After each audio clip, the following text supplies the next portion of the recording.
Xin chào em. Hari ini mungkin ada yang bertanya kok scene-nya beda. Aku lagi nggak di luar, aku lagi di office. Jadi akhir-akhir ini ada banyak yang tanya ke aku, kok bisa sih tinggal di Vietnam? Terus di Vietnam itu ngapain aja? Dan juga ada yang nanya kalau mau kerja di Vietnam itu gimana sih caranya? Terus ada juga yang nanya kalau mau wisata atau jalan-jalan ke Vietnam itu butuh visa nggak? Nah hari ini kayaknya udah waktunya aku jawab semua pertanyaan itu. Aku mau bagi sedikit pengalaman pribadi aku ngapain aja di sini, gimana backstory-nya. Oke, kita bedah lebih dalam. Oke, pertanyaan pertama, aku ngapain sih di Vietnam? Aku di Vietnam tuh kerja. Nggak kerasa loh, udah 7 tahun kayaknya aku tinggal di Vietnam. Tapi sebenarnya ini bukan pertama kali aku tinggal di Vietnam ya. Maksudnya aku ke Vietnam ya, pas kerja ini aja. Jadi sebenarnya sebelum itu juga aku udah sering ke Vietnam, bolak-balik. Tapi untuk short term aja, jadi ada perjalanan bisnis. Jadi sebelum di Vietnam, aku tuh kerja di Kamboja selama 5 tahunan. Dan sering bolak-balik bisnis trip di Vietnam karena ada office juga di Vietnam gitu. Jadi gimana pengalamannya aku di Vietnam itu awal mulanya itu aku kerja di Indonesia, terus kantor transfer aku ke Kamboja, dan di Kamboja aku 5 tahun, terus udah 5 tahun aku pulang ke Indonesia 1,5 tahun, dan kantor transfer aku ke Vietnam. Walah, jadi disinilah aku di Vietnam udah gak kerasa 7 tahun. Oke, itu sekilas tentang gimana saya bisa tinggal di Vietnam. Nah, sekarang kita bahas kalau yang mau travel atau jalan-jalan ke Vietnam itu butuh visa nggak ya? Gitu. Berdasarkan perjanjian bebas visa ASEAN, siapa yang memegang paspor Indonesia actually itu nggak usah apply visa. Jadi bebas visa selama 30 hari tinggal di Vietnam. Jadi dan kita juga untuk berkunjung ke sini jadi nggak usah repot-repot nyiapin visa dan segala macamnya, itu bebas visa, tinggal masuk aja. Jadi tinggal siapin paspor, tiket pesawat pulang pergi, eternity liburan, sama hotel tempat kalian nginap selama di Vietnam. Mereka juga nggak ribet kok, nggak nanyain minta rekening tabungan atau rekening tabungan, saldo yang ada di rekening tabungan minimal harus berapa kayak visa ke Amerika ya, atau misalnya harus bawa uang cash berapa ke Vietnam. Mereka nggak tanya-tanya seperti itu. Jadi cuman bawa paspor aja ke Vietnam, bisa tinggal 30 hari stay di sini, bisa jalan-jalan explore Vietnam. Nanti mungkin next video kita akan bahas spesial ya, untuk kalau misalnya mau jalan-jalan ke Vietnam, wisata ke Vietnam, tempat mana aja sih yang biasanya dikunjungin, apa yang harus dibawa, apa yang harus dihindarin, terus makanan-makanan apa aja yang enak dan segala macam. Tapi buat dapetin informasi itu, kalau boleh subscribe dulu. Kalau yang belum subscribe ya, subscribe dulu, bunyiin loncengnya jadi nggak bakal ketinggalan setiap ada info atau update tentang Vietnam buat kalian. Oke? Nah, kalau yang tadi kan untuk visa jalan-jalan ya, untuk visa wisata itu nggak usah bebas visa selama 30 hari. Tapi gimana kalau mau stay lebih dari 30 hari? Misalnya mau berbisnis, mau investasi, mau kerja kayak aku, atau misalnya mau belajar di Vietnam, itu gimana caranya? Satu, bisa dengan mengajukan e-visa ya. E-visa tersedia buat pemegang paspor Indonesia dengan masa berlaku 90 hari. single entry atau multi entry ya, multiple entry. Atau mengajukan VOA atau visa on arrival. Jadi pas sampai langsung ke loket pengajuan visa on arrival di bandara, tapi harus dengan catatan udah mendapatkan surat persetujuan visa sebelum berangkat. Jadi kita udah ngajuin dulu nih gitu. Nanti kalau udah dapet persetujuan visa, baru kita bisa ngajuin VOA pas landing di Vietnam. Oh iya, harus diingat ya, kalau kita mau ngajuin VOA itu masa berlaku paspor kita minimal harus 6 bulan sejak tanggal masuk Vietnam. Terus jangan lupa lagi yang paling penting simpen tiket untuk pulang perginya. Jadi tiket pesawat untuk kembali lagi ke Indonesia atau misalnya keluar dari Vietnam mau ke negara manapun. Nah, itu untuk biayanya, biaya VOA-nya itu kalau untuk yang 30 hari, ini biasanya yang untuk orang yang di luar ASEAN ya, itu untuk single entry, biayanya itu 25 US dollar. Untuk yang multiple entry sampai 90 hari, itu biayanya sekitar 90, kayaknya ya untuk multiple entry itu biayanya 90 US dollar. Terus kalau untuk pengajuan yang 6 bulan itu multiple entry itu biayanya 95 US dollar. Dan untuk yang 1 tahun dan multiple entry itu biayanya 135 US dollar. Ngingetin juga untuk lebih prosesnya lebih cepat, kalian siapin uang Vietnam Dong atau USD ya, mau USD atau Vietnam Dong. Jadi jangan pakai rupiah. Nanti kalau pakai rupiah ribet lagi gitu. Mereka konversikannya itu ribet lagi. Dan biasanya untuk dapat stamp VOA-nya itu makan sekitar 30 menit sampai 2 jam ya, tergantung airportnya itu lagi crowded, lagi banyak orang atau lagi peak season atau lagi sepi gitu. Tapi kalau menurut sesuai pengalaman aku sih makan waktu sekitar 1 jam atau 1,5 jam lah ya rata-rata gitu. Dan untuk pengalaman saya sendiri, karena perusahaan yang ngurus semuanya, jadi kalau saya lebih simpel. Jadi sebelum berangkat saya udah dapat surat apa namanya tadi tuh surat persetujuan visa. Jadi saya tinggal submit aja ke kantor dokumen-dokumen yang dibutuhin kayak paspor udah pasti ya, terus ijazah sama surat pengalaman kerja terakhir. Karena saya termasuknya itu tenaga kerja ahli atau expert ya. Jadi itu penting banget tuh untuk menunjukin kalau kita tuh expert bukan tenaga kerja biasa, karena biasanya mereka ada kriteria-kriteria tertentu untuk menerima pekerja dari luar negaranya mereka gitu. Kalau misalnya mungkin bekerja yang normal itu biasanya agak susah ya untuk ngajuinnya karena mereka biasanya ada kriterianya sendiri gitu. Terus juga ada surat sponsor dari perusahaan akan lebih gampang. Jadi ada surat sponsor dan penanggungan ya dari perusahaan gitu. Jadi pas saya datang, saya udah bawa surat aja tuh persetujuan visanya itu lengkap untuk ngurus visa bisnis. Jadi saya udah dapat visa bisnis, udah ngurus surat visa bisnis di bandara pas landing. Terus pas sampai di kantor, saya ganti visa bisnisnya itu untuk visa kerja.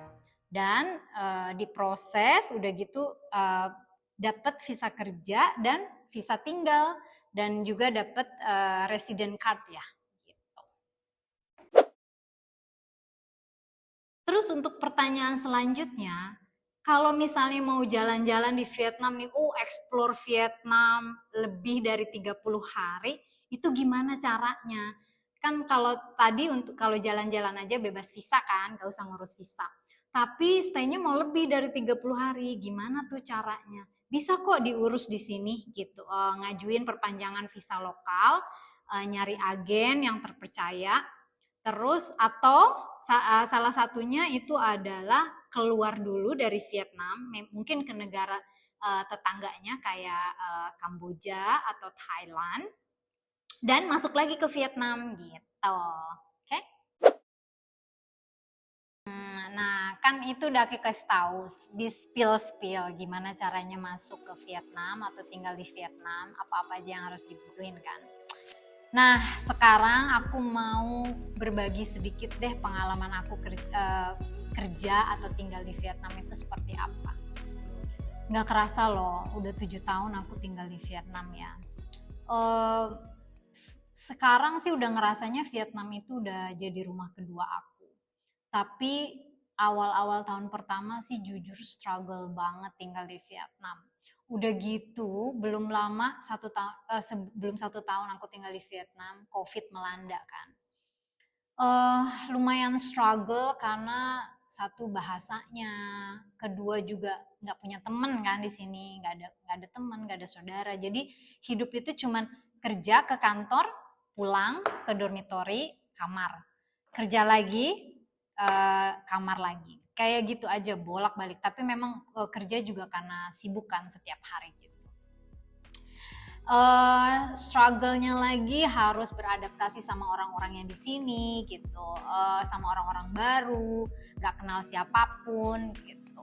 Tapi untungnya aku punya tim, staff-staff aku mereka lumayan bisa bahasa Inggris, walaupun bahasa Inggrisnya nggak terlalu bagus ya, maksudnya kadang ada miskomunikasi juga. Tapi I feel lucky because they can speak English ya. At least I can understand what they are talking about, some kind like that. Ya, terus tapi setelah kesini udah mulai beradaptasi, udah mulai tahu harus ngapain, nyari kegiatan apa selain kerja, nyari temen yang baru, terus udah mulai adaptasi juga sama orang-orang di sini, sama staff-staff aku dan segala macamnya. Komunikasi juga udah mulai lancar gitu. Terus orang-orang Vietnam itu kayak gimana sih? Orang-orang Vietnam tuh asli ramah banget, seriusan. Jadi waktu aku di Kamboja, aku pikir orang Kamboja itu ya samalah sifatnya kayak kita, ramah, welcome. Tapi walaupun kadang ada beberapa ya yang nggak welcome juga gitu. Dan sebenarnya tuh pas aku nyampe di Vietnam, aku agak sedikit skeptis ya. Aku pikir orang Vietnam itu galak-galak, karena kan kalau dengar mereka ngomong itu kayak orang marah gitu loh. Tapi sebenarnya mereka baik-baik, ramah-ramah, asli, sumpah. Dan mereka tuh nggak segan untuk nolongin kita, seriusan, ramah banget. I'm so happy, I feel blessing. I don't know, mungkin Tuhan juga nemuin aku dengan orang-orang yang baik ya, yang bantu gitu, yang support.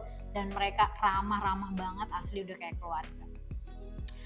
Terus kita pindah ke makanannya. Makanan di sini kalau menurut aku sih cocok ya maksudnya sama selera aku, sama lidah aku. Karena jujur kalau untuk masalah makanan aku cepat beradaptasi. Tapi yang paling struggle di sini tuh susah cari makanan halal. Jadi keseringannya juga aku masak sendiri kalau kangen masakan Indonesia gitu. Kadang-kadang aku kalau pulang juga bawa bahan-bahan dari Indonesia dan bisa masak di sini kan gitu. Terus makanan halal di sini ada, cuman harganya juga mahal gitu. Kalau di Ho Chi Minh banyak variasi makanan sih. Kalau di banyak makanan internasional juga kayak makanan Jepang, makanan Korea, makanan China, kayak gitu-gitu banyak di Ho Chi Minh. Tapi kalau di sini agak susah gitu. Tapi jujur aku nggak struggling sih cari makanan di sini, karena menurut aku sih sesuai dengan lidah aku, sesuai dengan selera aku. Nah, sekarang aku mau juga sharing traffic di sini ya, lalu lintas di sini gimana. Tapi tergantung sih, kalau misalnya kalian tinggalnya di Ho Chi Minh, itu trafficnya juga padat, sama kayak di Jakarta aja. Tapi perbedaannya mungkin kalau di sini itu di Ho Chi Minh itu lebih teratur ya, lebih pengendara-pengendaranya itu lebih taat aturan, nggak main serabat serobot, walaupun banyak kendaraan. Tapi di sini struggle-nya itu kalau mau nyebrang jalan cuy, udah kayak mau pergi ke medan perang, tau nggak? karena motornya itu nggak berhenti-berhenti. Jadi walaupun ada zebra cross, itu mereka tuh nggak berhenti, terus nggak ada tempat yang untuk ngituin lampu merah gitu kalau biar mereka berhenti dan ngasih jalan ke penyeberang. Tapi sekarang udah 7 tahun tinggal di sini, aku udah tahu gimana caranya nyebrang jalan yang baik di Vietnam. Yang penting smooth, nggak usah tegang, relax. Jalan terus keep going, jalan. Nanti juga motornya berhenti sendiri. Gitu. Tapi karena sekarang aku tuh tinggal di Sok Trang, itu jalanannya lebih lengang, nggak terlalu banyak kendaraan, nggak terlalu banyak motor juga, jalanannya juga lebar-lebar. Karena aku di sini kadang-kadang nyetir sendiri, bawa motor juga sendiri. Kalau aku sih suka ya nyetir di sini. Cuma ada struggle-nya lagi. Ada di beberapa area itu mereka aturannya itu kecepatannya itu speed limit itu dibatasin banget, mereka strict banget.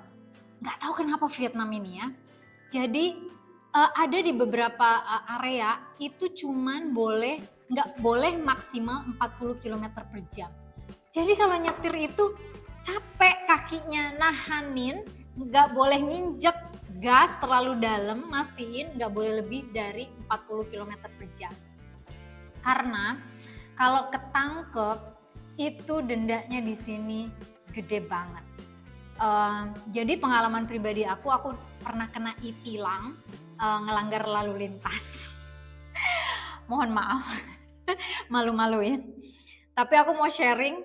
Jadi aku ngelanggar lalu lintas karena waktu itu aku lihatnya lampu merah. Jadi kayak masih kayak masih kuning, tapi ternyata udah merah gitu. Dikirimkanlah surat cinta elektronik itu e-tilangnya. Dapat 5 juta Vietnam dong aku harus bayar. Itu jadi sekitar $200 ya. Ya $200 lah, 5 juta Vietnam dong. Jadi jangan macam-macam deh kalau di sini. Sungguh menyakitkan, pelajaran yang berharga. Tapi nyetir di sini bener aku enjoy, nggak kayak nyetir di Indonesia harus berkelibut, harus berkutat dengan jalanan yang sempit, yang rame, mobil banyak, terus yang serabat-serobot kanan kiri, angkot, motor juga banyak, angkot metrobus. Di sini enggak. Jadi ngedumel tuh enggak terlalu banyak kayak kalau aku nyetir di Indonesia ya. Terus di sini juga enggak ada angkot ya guys. Jadi lebih enak, lebih nyaman untuk berkendara di sini, nyetir di sini. Terus aku juga mau sharing lifestyle-nya orang Vietnam tuh gimana sih. Sebenarnya mengejutkan buat aku. Kenapa? Karena di luar dugaan mereka itu peduli banget sama kesehatan. Kenapa aku bilang peduli banget sama kesehatan? Karena dari anak muda, anak kecil, anak muda sampai orang tua itu mereka rajin banget olahraga. Jadi jam 5 subuh nih kita keluar itu udah rame di jalanan, apalagi kalau di taman-taman ya. Orang-orang tua tuh mereka senam, jalan, lari, segala macam aktivitas dari anak kecil sampai orang tua. Apalagi kalau weekend ya, jangan ditanya. Itu hari biasa aja, kadang aku lari itu jam 5 setelah sholat subuh, aku lari keluar, itu udah rame orang-orang yang udah nggak tahu mulainya mungkin dari jam 4:30 atau jam berapa ya.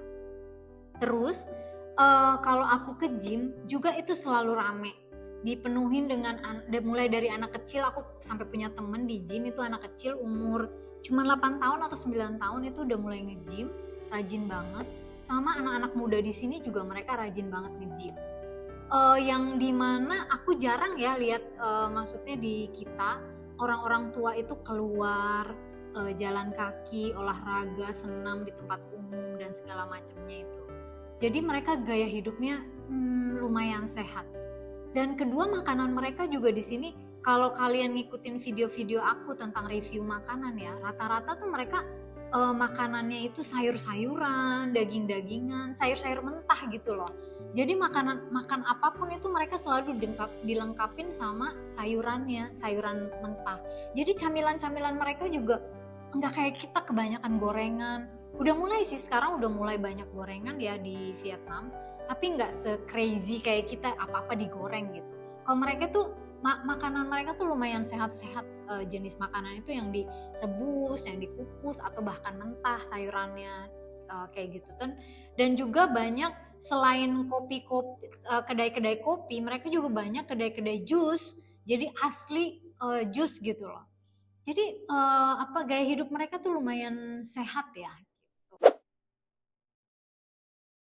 Terus aku juga mau share, tinggal di Vietnam itu mahal atau enggak sih? Biaya hidup di sini tuh mahal atau enggak?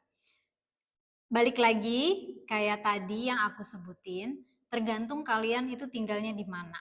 Kalau kayak di Ho Chi Minh atau di Hanoi, yang kota besarnya, ya rata-rata deh. Tapi kalau dibandingin sama di Jakarta, juga lebih terjangkau daripada tinggal di Jakarta. Coba bayangin aja ya, untuk tinggal di apartemen itu ada yang sewa bulanan itu cuma 100 sampai $200 aja per bulan. Apalagi kalau misalnya kita share satu apartemen sama temen berdua atau bertiga, kan bisa lebih murah lagi kan. Terus biaya makanan juga di sini, beli makanan juga lumayan murah dibandingin makanan-makanan di Jakarta ya. Untuk kopi, beli kayak minuman-minuman itu juga lebih murah kalau menurut aku. Jadi kayak bayangin kalau semangkok pho itu aja itu cuman sekitar $1 atau 15.000 rupiah ya untuk makan pho yang lumayan. Untuk satu kali makan tuh kenyang gitu loh. Untuk makan siang atau makan malam itu lumayan kenyang. Jadi kalau menurut aku biaya hidup di Vietnam itu murah. Tapi untuk aku pribadi karena semua ditanggung sama perusahaan kayak tempat tinggal, aku tinggal di dormitory, jadi bebas nggak bayar sewa apartemen atau nggak bayar sewa tempat tinggal. Makan juga ditanggung dari sarapan, makan siang sampai makan malam. Jadi aku keluarin uang itu kalau pas lagi mau keluar aja atau mau makan di luar atau gimana.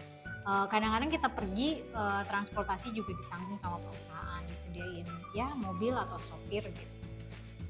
Dan untuk pergi-pergi misalnya kalau misalnya pakai Grab atau ya kayak semacam Grab atau Gojek, by the way di Vietnam juga ada Gojek ya, itu juga murah. Kalau di Ho Chi Minh itu lebih murah. Jadi misalnya kayak jarak berapa kilometer itu murah dibandingin sama taksi online di Indonesia gitu.